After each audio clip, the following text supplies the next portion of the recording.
Hey everyone, welcome back. 10,000 women admit what they crave in bed but are too shy to ask for. We'll cover the 3 communication fears that destroy relationships, the psychology behind why we hold back, and I'll give you 7 practical techniques you can use starting tonight. Let's start with a question. How many of you have ever laid in bed next to your partner, wanting to say something important, but the words just wouldn't come out? Maybe you wanted to share a fantasy, express a need, or even just say, hey, what we did last Tuesday was amazing. Can we do that again?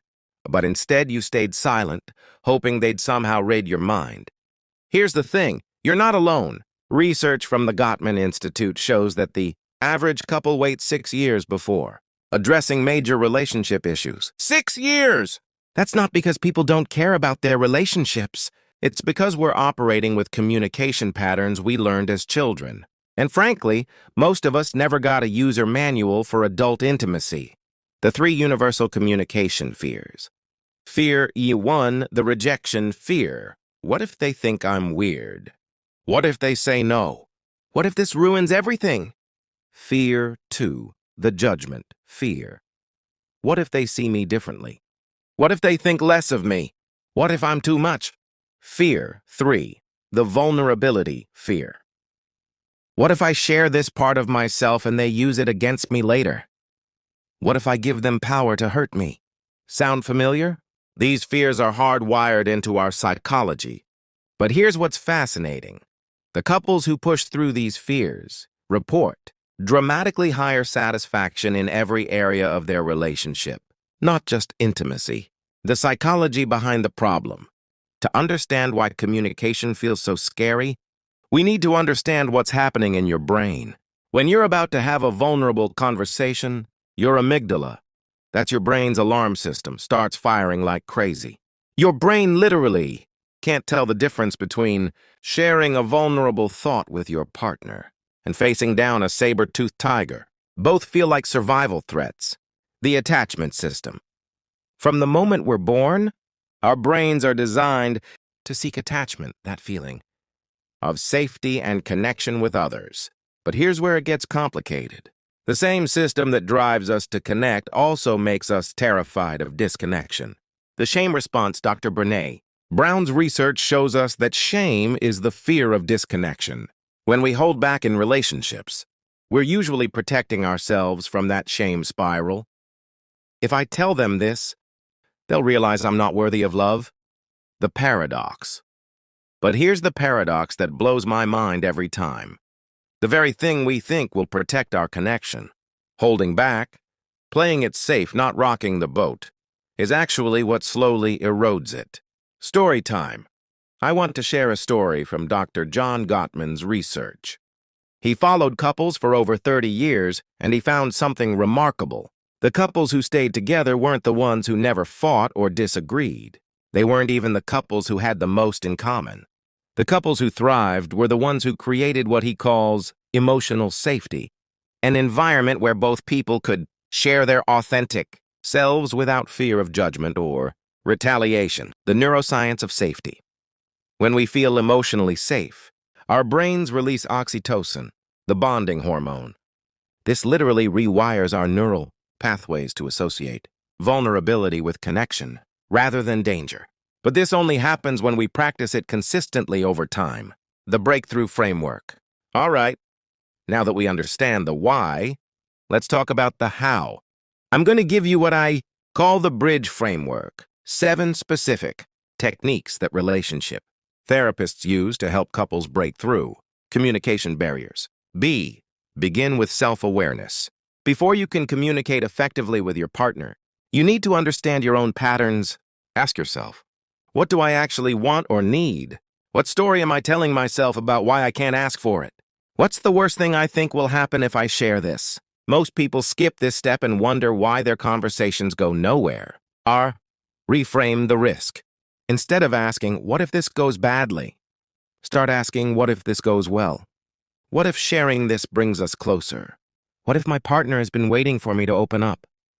Research shows that people who reframe vulnerability as an opportunity rather than a threat have 40% better communication outcomes. Invite connection first. This is huge. Don't dive into the deep stuff when your partner is stressed, distracted, or defensive. Create connection first. Try something like, "Hey, I've been thinking about something I'd love to share with you. When would be a good time for us to connect and talk?" This primes their brain for intimacy rather than conflict. D. Describe, don't demand. Instead of, "You never initiate anymore," try, "I've noticed I'm usually the one who initiates intimacy, and I'm curious about your perspective on that." Instead of, "Why don't you ever," try, "I would love more of." The language you use literally changes how your partner's brain processes what you're saying. G. Give specific examples. Vague complaints create confusion. Specific examples create understanding. Instead of, "I want you to be more romantic," try, "Remember last month when you left me that note in my coffee mug? That made me feel so loved and thought about. I'd love more little surprises like that." E. Expect the process, not perfection. Here's the reality check. Your first attempt at vulnerable communication might be awkward. Your partner might not respond perfectly. That's normal and expected. The goal isn't to have one perfect conversation that solves everything. The goal is to start building a pattern of openness that gets easier over time. The 24-hour rule. If a conversation doesn't go as hoped, give it 24 hours before trying again. Sometimes people need time to process before they can respond with their best selves. Advanced technique. The appreciation sandwich. When you need to address something challenging, start with genuine appreciation. Share your need or concern. End with affirmation of your love and commitment. Example: "I love how thoughtful you are, and I appreciate all the ways you show you care about me. I've been wanting to talk about trying some new things together in the bedroom. I value our connection so much, and I think exploring together could bring us even closer." Real-world application. Let me give you some real-world examples of how this plays out. I'll share 3 scenarios that come up constantly in relationships and show you exactly how to navigate them using the bridge framework. Scenario 1. You want to try something new. The old way. You drop hints, hope they'll figure it out. Get frustrated when they don't. Maybe make passive-aggressive comments. The bridge way. Self-awareness. I'm curious about exploring this, but I'm scared they'll think I'm perverted. Reframe. What if they're excited about this? What if they've been hoping I'd bring up trying new things? Invite connection. I've been thinking about some things I'd love to explore with you. Could we have a fun conversation about that this weekend? Describe. I saw this thing online and it looked interesting. I'm curious about your thoughts on it. Specific example. Show them exactly what you're talking about. Process. Be prepared for any response and remember this is a conversation, not a one-time request. Scenario 2. Something isn't working for you. The old way. You fake it, build resentment, or suddenly explode about it during an unrelated argument. The bridge way. Self-awareness. I'm afraid if I say this isn't working, they'll take it personally and shut down. Reframe. What if they want to know this information so we can both enjoy ourselves more? Invite connection. I want us to have amazing experiences together. Can we talk about what's working and what we might want to adjust? Describe. I've noticed that when we do X, it doesn't feel as good for me as when we do Y. Specific. Give concrete examples of what feels good. Process. Work together to find solutions rather than placing blame. Scenario 3. You need more emotional connection. The old way. You withdraw, criticize them for not being emotional enough, or try to force intimacy when they're not in the right headspace. The bridge way. Self-awareness. I need emotional connection to feel close, but I'm afraid asking for it makes me needy. Reframe. What if they want to connect with me but don't know how? Invite. I love feeling close to you.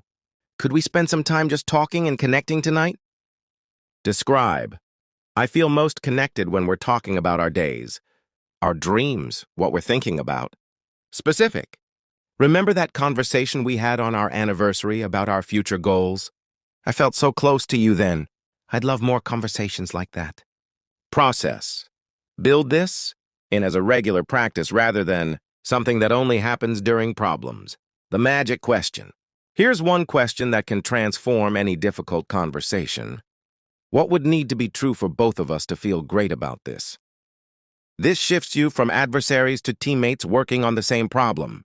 Overcoming common obstacles. Now I know what some of you are thinking. This sounds great in theory, but my partner shuts down every time I try to have these conversations. Or what if I'm the only one putting in effort? Let me address the most common obstacles. Obstacle 1. Partner shuts down. If your partner gets defensive or shuts down, it's usually because they feel criticized or overwhelmed. Try this approach. I notice when I bring up relationship stuff, you seem to withdraw. I'm wondering if there's a better way for me to approach these conversations, so you feel comfortable engaging. Sometimes the issue isn't what you're saying, but when or how you're saying it. Obstacle 2. Fear of making things worse. Remember, avoiding difficult conversations doesn't make problems go away.